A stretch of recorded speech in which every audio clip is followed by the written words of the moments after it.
Both language and law are some of the common elements characterizing social relationships, and both can change according to their use.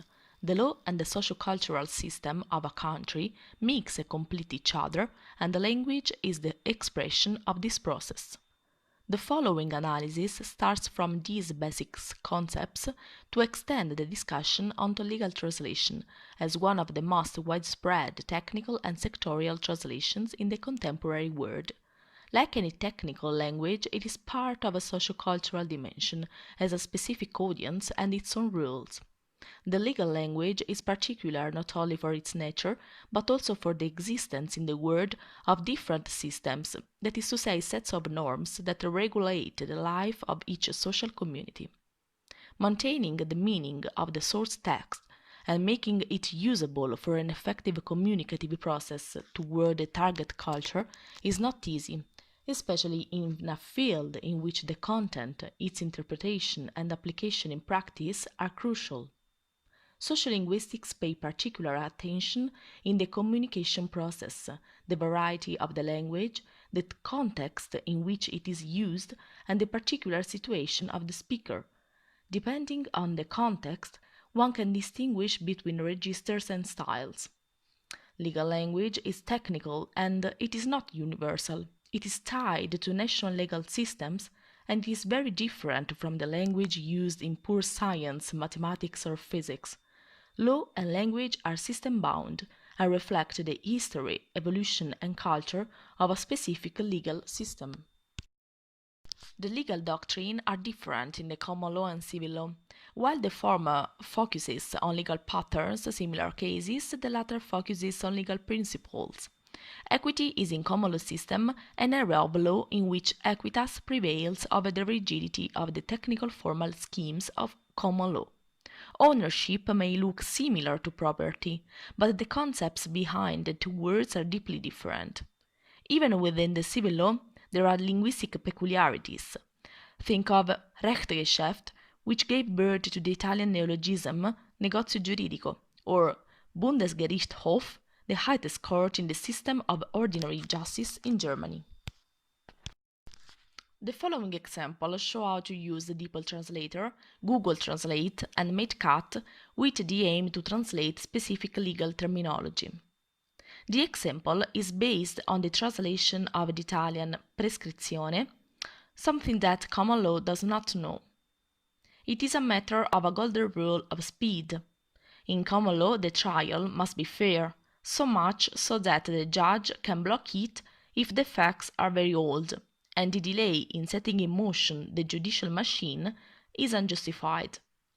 In England, similar mechanisms come into play, but with something different. According to the common law, the passage of time does not affect the rights but imposes a limitation period in respect of the action. These translation choices are out of context and do not seem sufficient for a full understanding of the legal subject.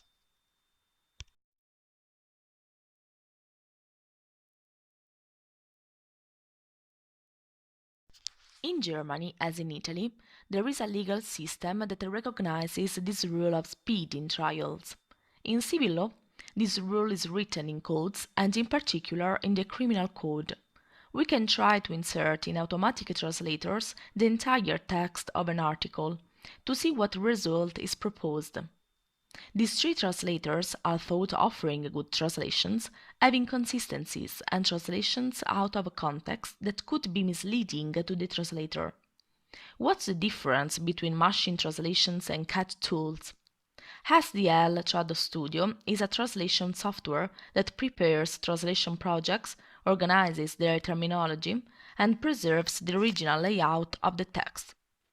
Let's see below how the CAT tool can do the case of legal translation.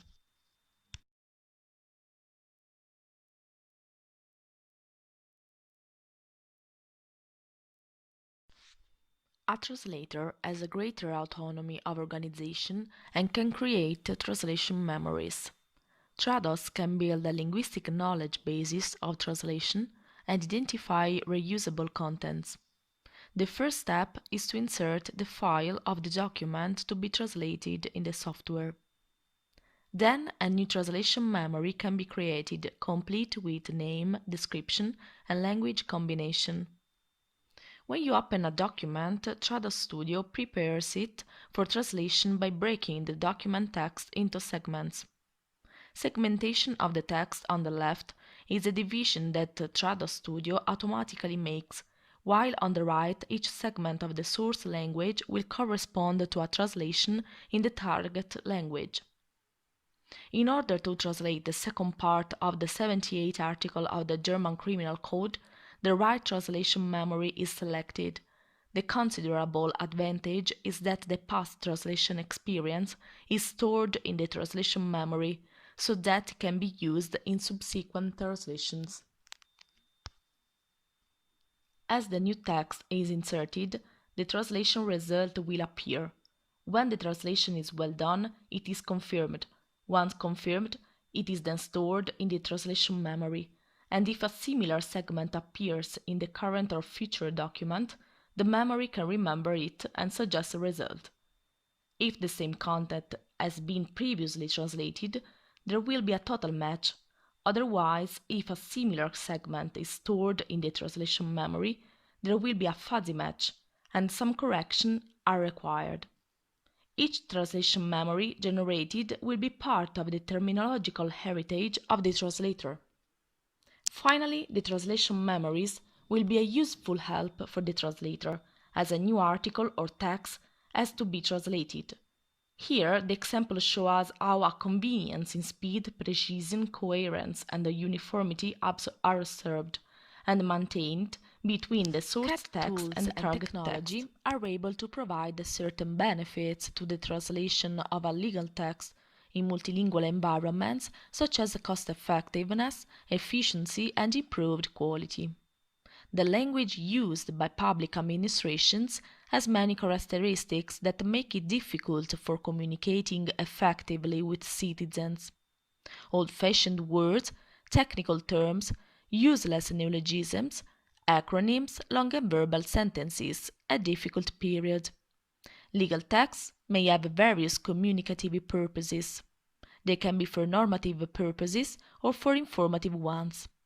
For the translator, it is necessary to make sure the communicative purposes of the text has this impact on translation. The European Commission has published style guides for those involved in drawing up standards and legislative texts.